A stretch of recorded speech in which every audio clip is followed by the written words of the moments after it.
We've measured the openings, we've cut our metal to size, and we've prepped it with weather strip foam. So now we're ready to install the header piece angle. One thing I want to show you real quick is that we're going to be doing what we call a square butt installation of the framing. Reason being is that we want to offset the seam of the metal grid to the actual mitered corners of the climate seal window. But if you really want a nice finished look, you can go ahead and miter the metal angle as well. It's really actual preference.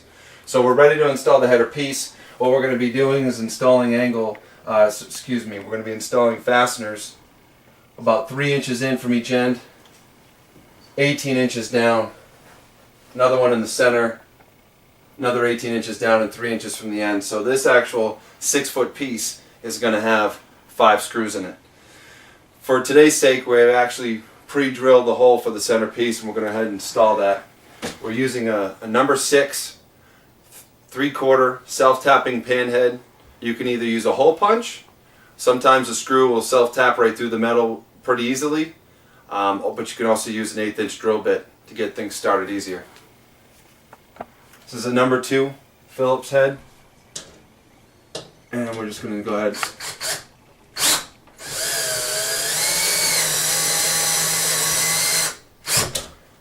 Don't strip the threads, it's harder to take out, but that's it. We're going to go ahead and do it for the rest and begin putting in the side pieces. The header piece has been installed. We put 5 screws in, that's all we needed. Then we go ahead and we put in the sill piece on this one as well. There's 2 different types of bottom rails. One is the magnet window system, which is what the other 3 sides are, but we also have the pad bottom as well. Because we're going with a 4-sided magnet configuration on our climate seal, we've obviously needed to install a metal angle channel along the sill. It's time to put in our verticals now. What we're doing is a rough cut at this point to get our finish cut. You cut it 1 inch longer than is actually necessary to then score the line to get your finished cut. So we're going to line it up on the sill, rest it up against the bottom. Now we've got the exact place that we need, and I like to use a utility knife blade rather than a carpenter's pencil or pen because it gets a more finished cut. We just line it up, a couple quick scores, go ahead and cut it, and we'll install that as well.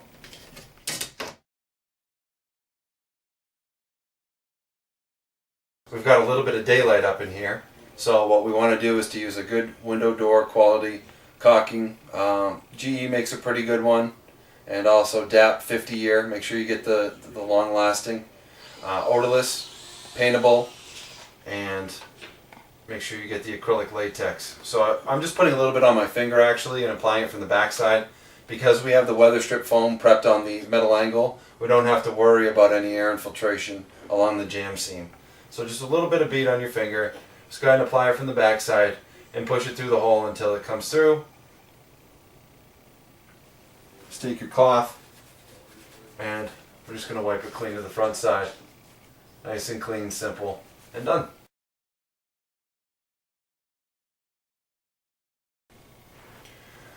The window's fully framed. We've caulked the seams. Now we're ready to put in the climate seal. It's my assistant Wade. He's going to help put up the panel. It's a little wide for one person. So what we're doing, you can see this blue film on here.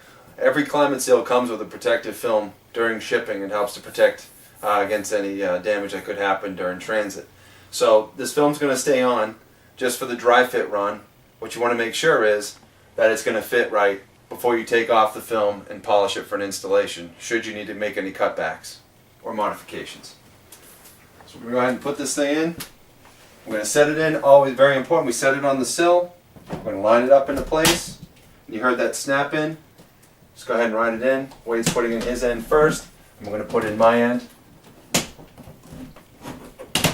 And she's in. Perfect. Airtight seal. And just to check to make sure that you've got the exact seal that you're looking for, you go ahead and you actually hear how airtight it is. With that flapping that we heard,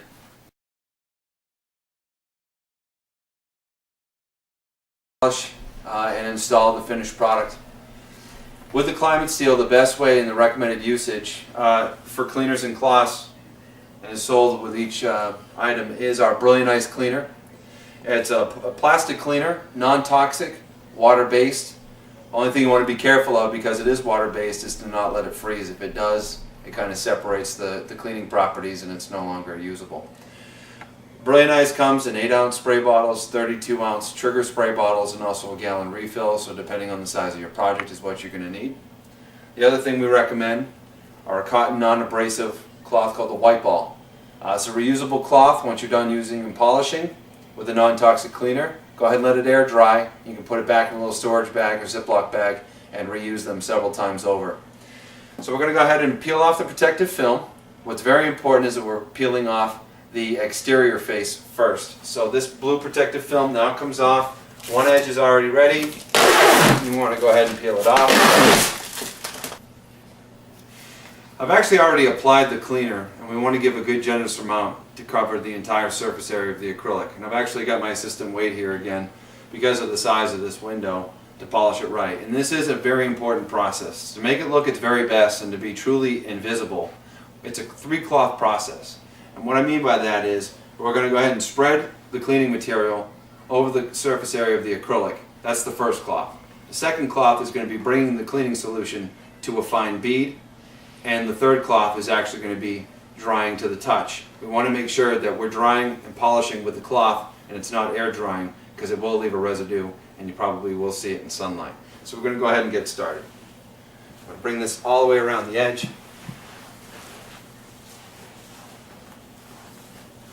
Once you've got the debris, as you can see, there's some debris, and that just happens with the static electricity.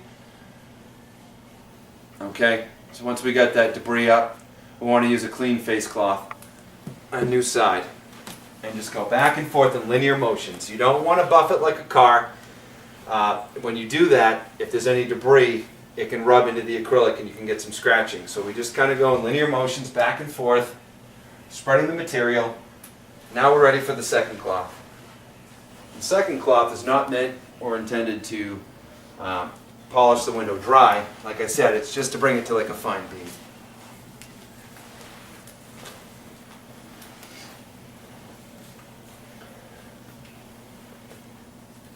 Alright.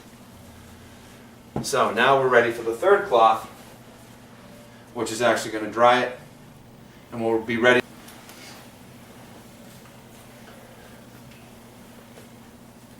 Alright. So now we're ready for the third cloth, which is actually going to dry it, and we'll be ready to install it. We're actually going to do the interior face up in place. Makes it a lot easier.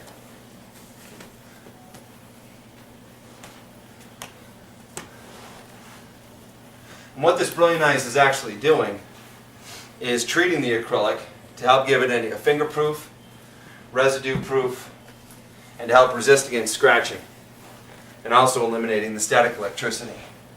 So that's good. I'm going to go ahead and put this thing